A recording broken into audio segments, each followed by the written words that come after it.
So it takes a bit of vulnerability Oh for yeah. an individual to shine that flashlight on themselves and say, "Ooh, I need to look within first." If I may, I'll share a very quick story that happened to a friend of mine who is a Jewish man, right? And he's engaged in the work, this type of work of diversity, inclusion, equity, belonging, all of those things.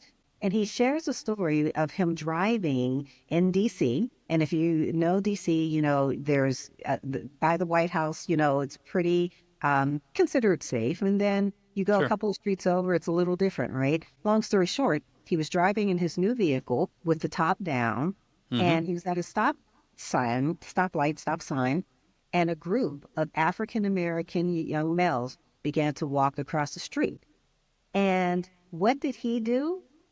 Automatically, he reached over to lock the door. And he said, Okay.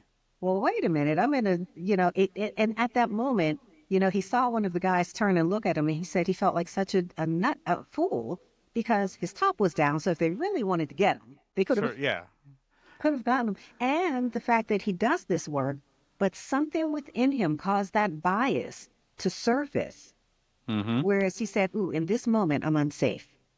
Yeah. And so, if we don't take a moment to reflect, well, first of all, identify those biases, reflect on where they've come from, there's nothing that we can do with them but allow them to surface at the most inappropriate times that creates exclusion or separation. No, that's absolutely right, and I love the story. I love the example, Delphia. That I mean, because it is foolish, and anybody that looks at that is like, okay, yeah, even the people with the best of intentions, often find they have these unconscious bias, and and then they will, perform some kind of foolish act that really, has maybe no basis in reality, right? Correct. Whether it be, you're walking down the street and you see somebody that appears in your mind to be intimidating for Uh-huh. whatever reason, whether it be their action or some immutable characteristic of theirs that and then you choose to cross the street, and then after a second you're like, why did I do that? What was it, within my own mind? What was it within my own experience that caused me to do such a thing? And I think that the most important thing now here, there's a couple things I want to say here because being this is part of what I do so often Yeah. is, number one, it's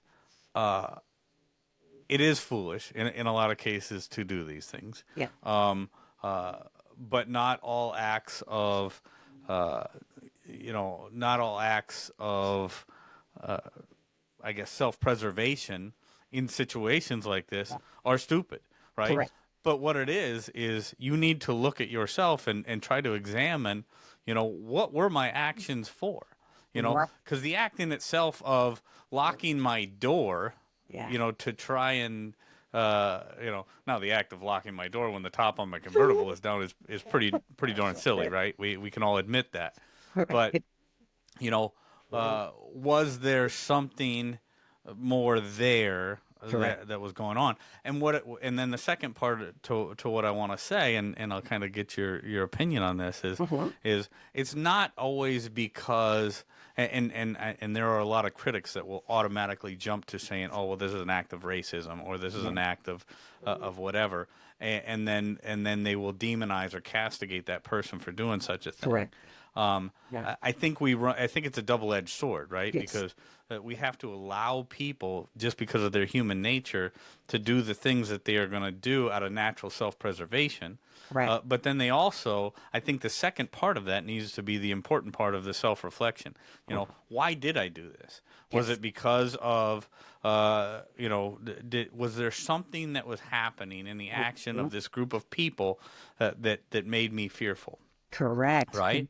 I Yeah. mean that, or was it, strictly because they were African American, a young group of African American people, right? Uh-huh. Right.